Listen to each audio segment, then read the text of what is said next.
I think I'm actually gonna go ahead and get started. I am gonna turn my video off as well. So if you wanna turn off your videos, then feel free. This is because we're gonna be recording the session and I don't want my image to be disrupting your view of the entire screen as we go through the presentations. I'll probably sort of explain that in a bit as well, but I'm just gonna turn off my video now and proceed with the rest of the session. All right, so good morning, good afternoon, good evening, depending on where you are. My name is Samriddhi Rajal, and I am the training officer for the KBA Secretariat. A bit of housekeeping before we actually begin. So this webinar session is being recorded. So if you want to turn off your video, please feel free to do so. I've turned my video off so that there isn't an image of me that doesn't let you see the entire screen. If you have any questions, please note that we will be breaking for about 45 minutes in the middle. So you can feel free to ask your questions during that break, or you can also ask your questions at the end. When you do have a question, you can raise your hand or just feel free to unmute yourself and ask the question during the break or at the end of the webinar. If your microphone doesn't work or you just don't want to speak, you can post your questions or comments in the chat box as well. And I have it open, so I will be able to see it. I just may not be able to respond to it immediately after you've made your comment. Yeah, that's pretty much it. At the end of the webinar, I will also post a link to the feedback form so that we can improve the quality of these sessions based on your feedback. So with that, intro, let's get started. So one of the key things to remember about this particular session is that it is the first of a 3-part webinar series that is designed to help you learn how to use the WD-KBA, the World Database of Key Biodiversity Areas, to propose and or reassess key biodiversity area sites.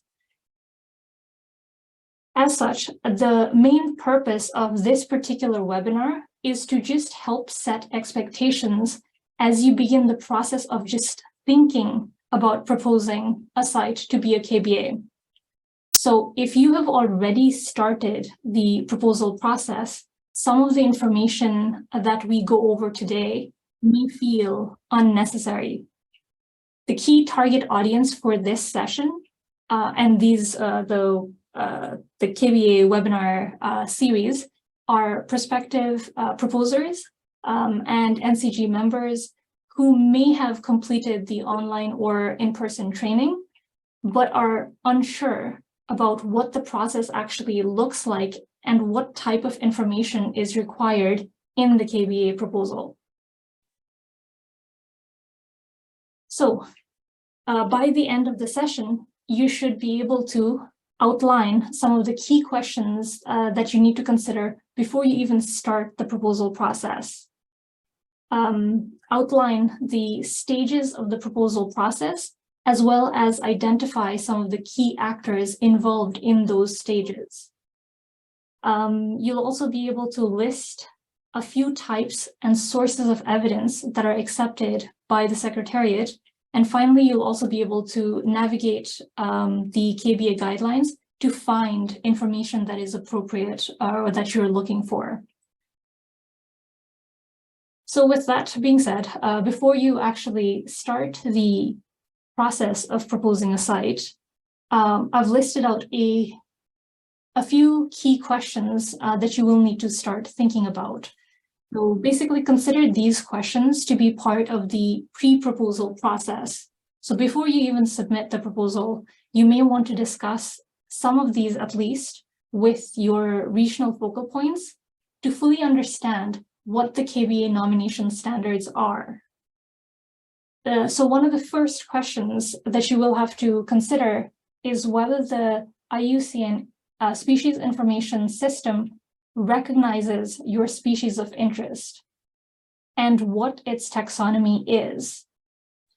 If your species of interest isn't recognized by the IUCN SIS, then the first thing to do is to actually get them to recognize it.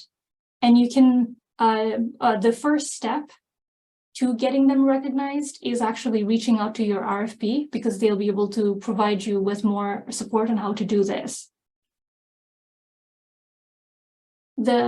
Another key question that you'll need to consider is how exactly are you planning on delineating the site? For example, are you going to strictly follow the ecological boundary of the trigger elements? Or does the site actually have a mixed approach of following both the ecological boundary of the trigger elements, as well as following the natural or artificial topographical features of the area? Is the site that you're delineating manageable as a single unit? Would it be manageable as a single unit? So some of the questions that you may need to consider are, who is actually responsible for managing it, and how would they go about managing the site? Another question is, do you understand the KBA definitions that you will be using in the proposal? For example, what are reproductive units? What would make up 10 reproductive units for your trigger species? What are localities? These sort of like key terminology that the KBA, WDKBA, and the guidelines and the global standard mention. Do you fully understand what those definitions mean? Another question is, does the site that you are proposing or reassessing affect another KBA site? This can be the case if the sites are adjacent to one another. So in this case, if your KBA site would affect another KBA site, then you may actually need to reassess both sites simultaneously for them to be accepted. Otherwise, it can stall the process because we'd need information on both sites before we can proceed. And then finally, do you know how to use the criteria thresholds table for your trigger elements, or should you go over the online course or the in-person training sessions to refresh your knowledge about the about KBA, basically? So these are just a few questions that you may need to consider before you start the actual proposal process. But the KBA proposal process itself has 5 main stages, and it could be linear. So you go through each of these steps with no additional comments, or it could be iterative. So you may receive some comments and feedback in the review stage, and then before moving on to the nomination stage, you will need to address those comments before it can be sent along. And then again, in the confirmation stage, you may receive some additional comments, so it'll be sent back to you, and you'll need to address those comments before it can finally be confirmed as a KBA. In the next few slides, I will briefly go over each of the stages of the proposal process as well, just to make sure that everyone's on the same page. Right, so the first stage of the proposal process is the scoping stage. This stage is basically a desktop analysis in which you may gather information and data from peer-reviewed and grade literature, from reputable websites, and even from like conservation and development projects that are taking place in that area or in that region. In this stage, all you're basically doing is collecting and synthesizing information that is available on the various trigger elements in that area. This is also the stage where you can figure out whether all your species of interest are listed in the IUCN SIS, and if not, start the process of getting it recognized. Again, as I mentioned in the previous slide, please reach out to your RFP, the regional focal point, on how to do this. This basically means that the main actors for this stage are members of the National Coordination Group or the individual proposer themselves. And once you've completed the scoping analysis, you can start working on the actual proposal. So some of the key steps within this proposal stage is to actually identify initial site boundary. And then start consulting with stakeholders on biodiversity elements, land tenure, delineation, and so on and so forth, to verify the criteria threshold, to verify that the trigger elements do actually meet the thresholds for the criteria, and to refine the site boundary.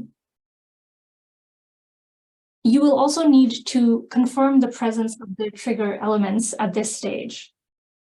So if the data that you're using, that you are citing, is less than 8 years old, then you can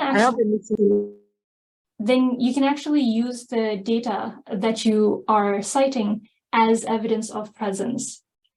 But if the data that you're using is more than 10 years old, then you will need to reconfirm the presence of the trigger elements. So you can do this by going to the site yourself, consulting with experts who may have studied the species more recently, or who just have more knowledge about the species. Or you can also consult local residents who may have seen the species more recently. And after this, you will obviously need to refine the site boundary based on the consultations that you have conducted, and then update the calculations accordingly. And then you also need to make sure that in the proposal portal itself, you have filled out all the fields that are mandatory. Once you've done this, the draft proposal is ready for submission, and then you can actually just submit the proposal to the regional focal point. So once you've submitted the proposal, you can relax for a while, because at this point, it's the RFP who is going to be reviewing the proposal. They may consult with external reviewers to confirm some of the information that you've presented, or just to understand the details that you've provided. But once they have reviewed the proposal, they will send it back to you if they have comments that need to be addressed by you, the proposer. When your proposal is accepted by the RFP, then they will then it'll reach the nomination stage. So as I mentioned, by this stage, all the reviewer comments will have been addressed, and they'll send it. The RFP will approve of the proposal, and then recommend that you nominate the site to the Secretariat. So then the proposer will have to nominate the site to the KBA Secretariat. So at the confirmation stage, the site information is basically checked and validated by the Secretariat. If there are any additional information that are required, then the Secretariat will make comments on the proposal and then send it back to the proposer. And once all the comments have been addressed sufficiently and the site has been validated, the site is published in the WD-KBA. So that's basically it for the proposal process. Now we're going to go to the next section, in which I will just provide an overview of the information that is required in the proposal through the WD-KBA. So basically, it's how do you navigate the WD-KBA to propose or reassess sites. So first things first, before you actually navigate, or before we learn to navigate the WDKBA to propose sites, you'll first need to register in the WDKBA. So if you have not already registered, then to register on the WDKBA, you can first simply go to the keybiodiversityareas.org KBA website, and then click on the green button on the right-hand side that is labeled Login to WDKBA. Clicking to the Login to WDKBA button will take you to the WDKBA website. Once you are on this page, all you need to do to register is basically click on the blue button that's labeled Register. Once you have registered, you will be able to start proposing sites. In this webinar, I will simply be providing an overview of what type of information is required, but webinar 2 will go over it in a lot more detail and elaborate on each mandatory field and how to fill in the information. Also, please do not use this WDKBA website to start proposing sites that go nowhere. If you want to familiarize yourself with the WDKBA, then you can use the training site. So here is the link to the training site. Like I said, if you want to just practice proposing sites, or if you just want to familiarize yourselves with the proposal portal of the WDKBA, then please use this training site to learn the system. Nothing that you do in this training website will be carried over to the real WDKBA. And like I mentioned, in webinars 2 and 3, we will actually be actively using the training site to help you understand how it works, basically. So once you've registered, you can start either proposing sites or reassessing sites. When you start either of the processes, you will be directed to the proposal portal of the WDKBA. In the first page, the site details, you will need to provide the name and location of the site. You will need to describe the site and provide a brief description as to why this site has KBA status, which basically means you will need to mention what the trigger elements are. Then in manageability, you will need to describe who is responsible for managing the site and how. For example, do they have a management plan, or is it also a national park, and so on and so forth. In delineation, you will need to describe how the boundary of the site was determined. For example, if consultations took place, who were consulted? Does the boundary follow any natural or artificial topographical features? If yes, describe it a bit and describe why you chose those boundaries. In protected and conserved areas, you just need to provide estimates about how much of the site is also either a protected area or an OECM, so other effective area-based conservation measures, such as Ramsar sites or World Heritage sites, among others. And then under habitats and land use, you will need to list out the main habitat types at the site and then provide its approximate percentage cover. Finally, under the pressures section, you just need to describe the general threats that are affecting the site. So these would just be threats that you think would affect the integrity of the site. These 4 fields that have been highlighted in this blue box with stripes are the 4 fields that will be displayed in the site fact sheet on our website, which means that it is going to be publicly available for everyone to read and access. So please make sure that the descriptions in these 4 boxes are written for the general audience. This means that the text within these fields should be self-contained and complete by itself without making references to any other sites that you may have reassessed or proposed at the same time.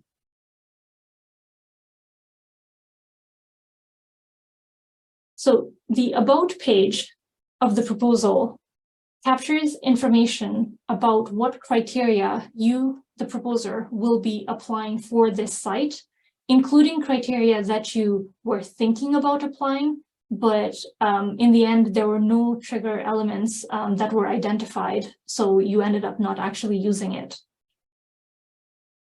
And in consultations, you will need to mention basically all the consultations that took place.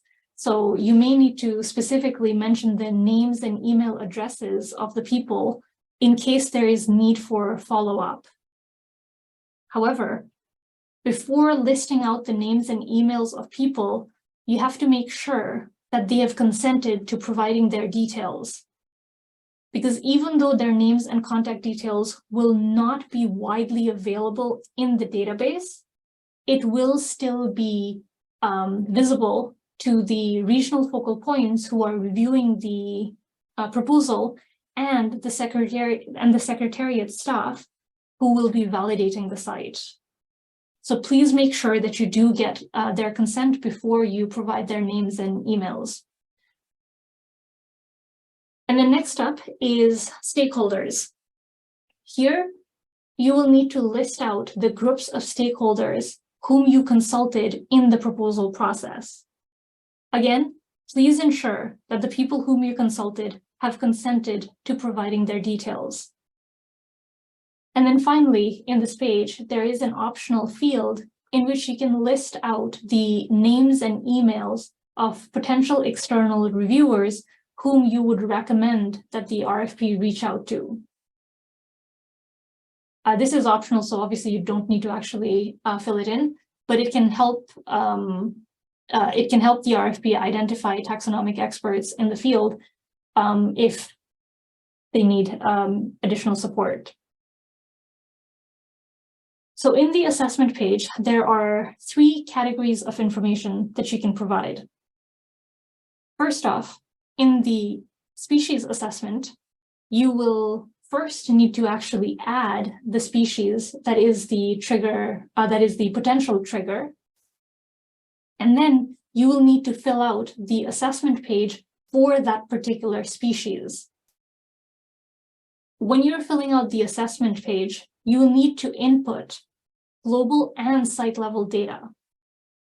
In some cases, the global data may already be in the IUCN red list. In these cases, these boxes may be filled in automatically when you choose the assessment parameter. But you will always need to fill in the site level data of the same assessment parameter so that the calculations can be done. If you are assessing ecosystems instead of species, then you may choose the ecosystem data section of the assessment page. You will need to provide information about the global extent of the ecosystem and then estimate what proportion of the ecosystem is found at the site that you are proposing. You will need to provide all the relevant details that describe how the ecosystem was mapped and how the extent of the ecosystem was calculated. And then finally, in terms of ecological integrity and irreplaceability, you will need to submit a report to the RFP, the regional focal point, that details how the site meets either the criteria for ecological integrity or irreplaceability. Within the WD-KBA proposal portal, however, you will need to summarize the main points of the report. Okay, and then in the threats and actions page, within the actions section, you will need to mention whether there are any ongoing conservation actions at the site and or whether you think there are any conservation actions that are needed at the site.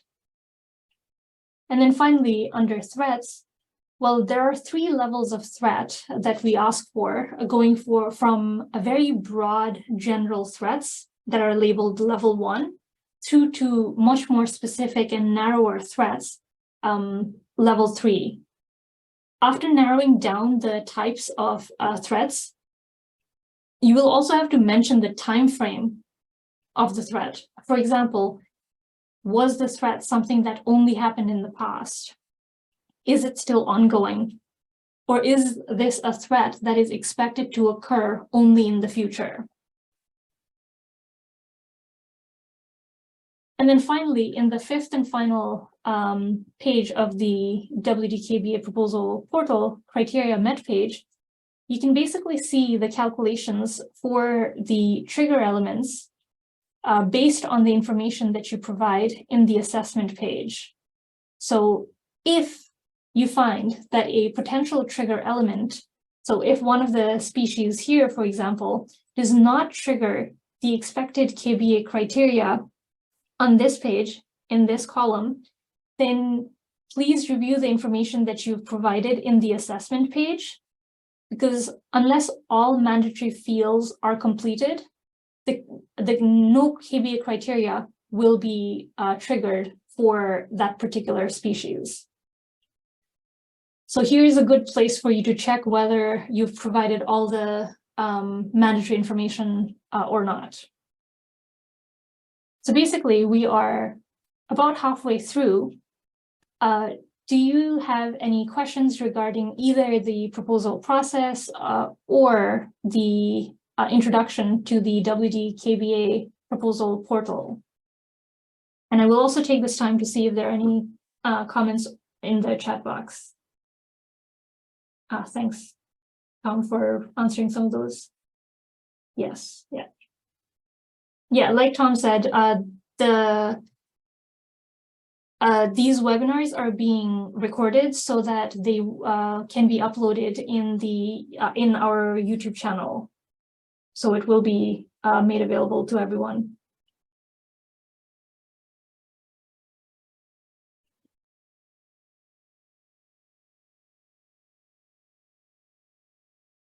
All right, I think that was my alarm saying that 5 minutes are up, so I'm going to go ahead and get started with the rest of the presentation, which is basically, it's going to be very short now.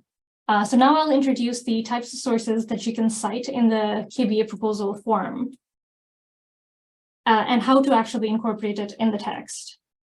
I'm sure I don't actually need to say this, but KBA sites are a scientific nomination, which means that its status is based on quantitative and qualitative data.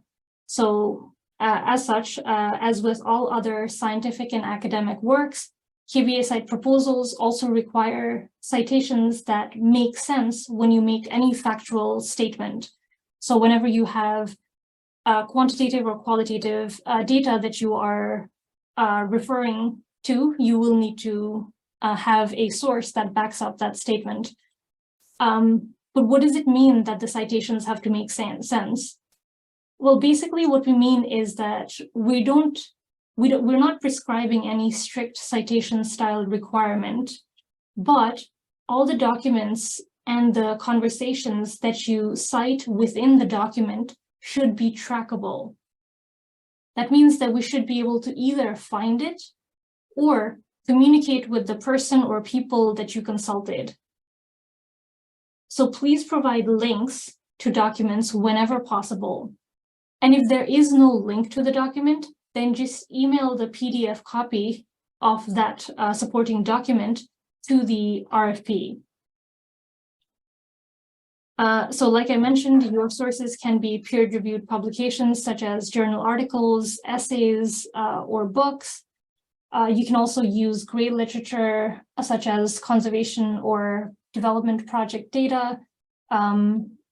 bachelor's research project or unpublished master's or doctoral theses as well. You can also cite reputable websites such as the IUCN Red List, iNaturalist, among others. And when you are citing these websites, one of the things that I would like to mention is, so if you are citing information from the Red List, especially the species information, then please make sure that you cite the source if the system doesn't automatically do it.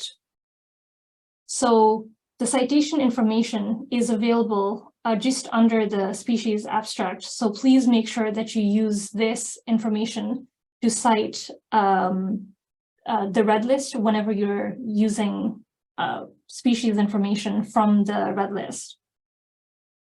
But you can also use, consult experts, taxonomic experts, or local knowledge holders and local residents as well. And when you cite these consultations in your proposal, as I've mentioned previously, please provide the name and contact details of the individuals in the sources section. And then so finally, here is the list of materials that you would need to submit to propose a KBA. So as we just went over before the break, you will need to submit the proposal online through the WD KBA. But at the same time, you will also have to create a zip file with 2 folders, where one folder will have all the relevant GIS files, shape files, and the other folder will have all the supporting documents that do not have a link. And then, yeah, just zip that file up and then email it to the regional focal point. Once you submit the proposal online, then please email, the zip file with the 2 folders to the RFP so that they can use it to review the information that you've provided. And so now we're actually on to the 4th and final section of the webinar today. It's just a brief introduction to the KBA guidelines and how to navigate it. The KBA guidelines is an in-depth guide on how to apply the KBA global standard. This version 1.2 is the most recent version of the KBA guidelines. This PDF guidelines includes definitions of key terminologies that are used in the global standard and the WD KBA, including the proposal portal. It also includes variations of processes that can be used to identify species-based, ecosystem-based, and ecological integrity-based sites. And finally, the guideline outlines how you can apply the global standard and answers some frequently asked questions. The direct link to the latest version of the guidelines is on this slide, and I will be posting it at the end of the webinar as well in the chat. So I'm just going to provide a brief overview of how to navigate the PDF to make sure that we're all on the same page. So when you first open the document, you can click on the bookmark icon on the left-hand side of the screen to open the table of contents. Once the table of contents is open, you can use the scroll bar here to get an overview of the headings and the subheadings. And then click on the heading title here to navigate to the relevant section of the document. So if I want to go to Appendix 2, I just have to click on somewhere within that circular red circle, and I will be directed to Appendix 2. In terms of the definitions that are used in the KBA Global Standard, all the definitions that are used are listed in Appendix 1. So if you want to make sure that you're using the terminologies correctly, please refer to this section. Please note that there are differences between KBA definition of localities and IUCN definition of locations, and Appendix 1 will provide the definitions for location or localities as well. So please go over Appendix 1 to make sure that you're aware of the KBA definitions. And then in terms of processes, in Chapter 2, you will find an overview of the workflow process for species-based criteria. So this is basically if you are thinking about applying criteria A1, B1, B2, B3, D1, D2, D3, then you can refer to this workflow process to see what would be a good way of tackling the species-based criteria. In Chapter 4, you will find an overview of the workflow process for ecosystem-based criteria. So this is what you can refer to if you are thinking about applying criteria A1 or B4. And then in Chapter 5, you'll find an overview of the workflow process for the ecological integrity criteria. So this is criterion C. These workflow processes are recommendations. So I would recommend that you do review it and adopt it if you think it'll make it easier for you to identify KBAs. The workflow processes are especially recommended for NCGs, the National Coordination Groups, who may be working on proposing multiple sites with multiple trigger elements and may also have the resources to do it, basically. And then finally, in terms of how to apply the global standard, the KBA guidelines answers some frequently asked questions. So for example, can migratory species trigger criterion B1 as long as it meets the criterion, that is, that it is regularly found at the site, the population is at least 10% of the global population, and it has at least 10 reproductive units, then yes, the migratory species will trigger criterion B1. So whenever you have a question, you could try to identify some keywords and then search the document to see if the document provides some guidance on it. So for example, you may have questions such as, what if available data are more than 12 years old? KBA guidelines section 9.2 does actually provide more detail. In a gist, it basically depends on the site location and the human activity impact. But this is a very general guidance. If you read the KBA guideline section 9.2.1, you will get more information about what are some of the requirements that we have and what do we mean by human activity impact and what type of site locations would affect how old or like the date range of the data that we accept. And what if the species have been assessed through national red list only? Well, the KBA guidelines sections 2.2 and 2.3 do provide some guidance on this. And it basically depends on whether the question is related to whether the species is listed in the IUCN SIS or whether it's related to the species threatened category in the red list. So for this question, it is essential that you understand that the IUCN red list is basically a subset of the species that are listed in the IUCN SIS. SIS has more species. It has approximately 80,000 more species listed in it compared to the red list. So yeah, you will need to check whether the species is listed in the IUCN SIS. What if there is a lack of information about the species or the taxonomic group? Again, the KBA guidelines section 2.2 does provide some guidance on this. If a species is data deficient, then you will need to consult with the IUCN red list assessor to evaluate the distribution of the species and then forward this communication to the Secretariat. What if the minimal reproductive units is difficult to confirm?